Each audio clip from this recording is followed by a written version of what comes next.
All right, day number 2 of pre-fishing. I just stopped by at Casey's. Give me a cup of coffee and then we'll be ready to go. Let's get it, man. Yep, time for me to go get me some coffee walking in, you know. I just stopped by the greatest gas station. Man, look how beautiful Kansas is, bro. Look at this. Window's dirty as hell, but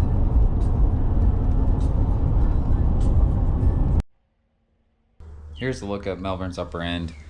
Melvern's about 7,000 acres. It's got a lot of different fish species in it. White bass, saugeye, blue cats, channels, flatheads, white bass, you name it.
Fucking brilliantly executed, Dylan.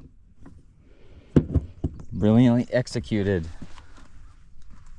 Look at that. Just enough.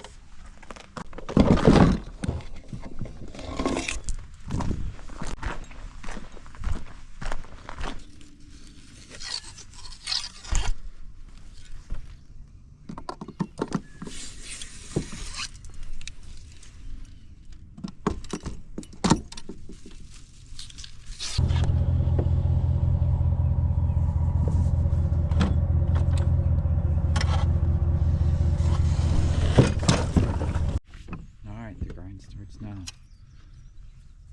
Right, we made it back to the back end of the creek.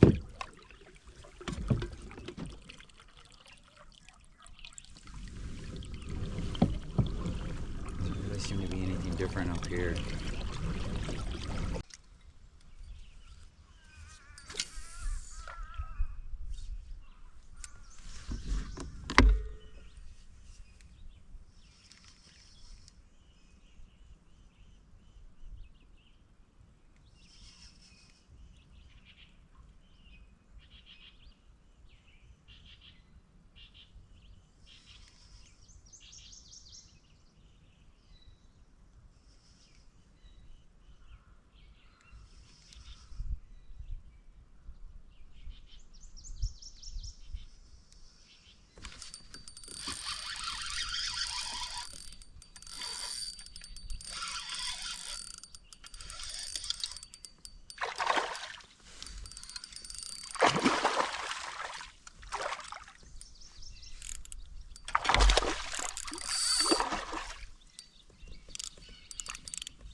Well, that proves it.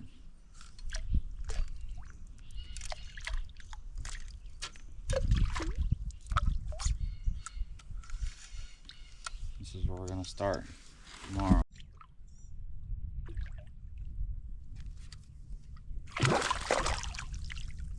Let's go. Big ass crappie. Come on.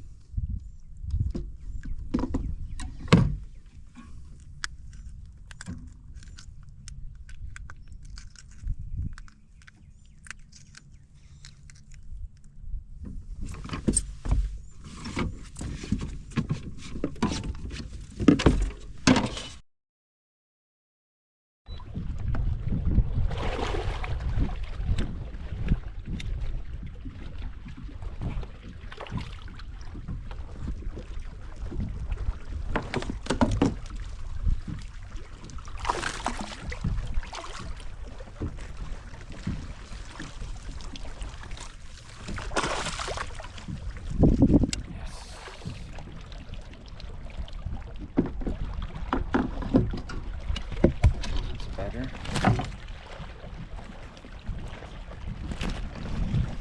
Better.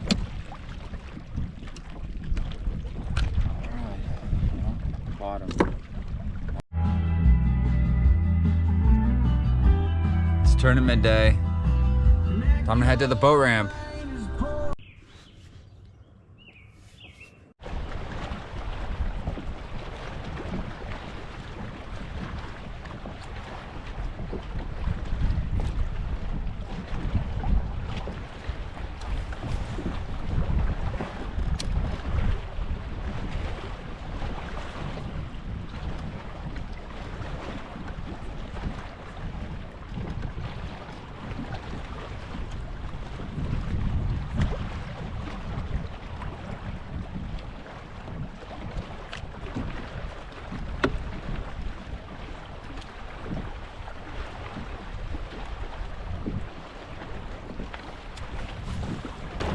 It's a windy bitch.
So honestly, that's how my tournament ended. I ended up in 14th out of 37 anglers, which, you know, it's all right. We're working our way up. We didn't finish last, but we still hoped to have fished a little better.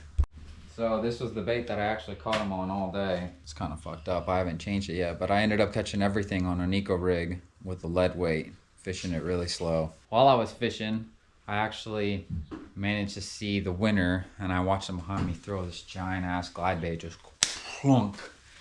I think Cole was on the juice, honestly. And if I wasn't so worried about catching fish and catching a limit, and smallmouth being my nemesis, knowing that these fish were going to be pre-spawn, so we had dirty water in the middle of the lake. We had really dirty water on the upper end, which kind of blew out all the largemouth. And then even on the lower end, the water was more stained than usual. But water temps when I was pre-fishing were 65. You figured they'd be starting to do their thing, starting to spawn.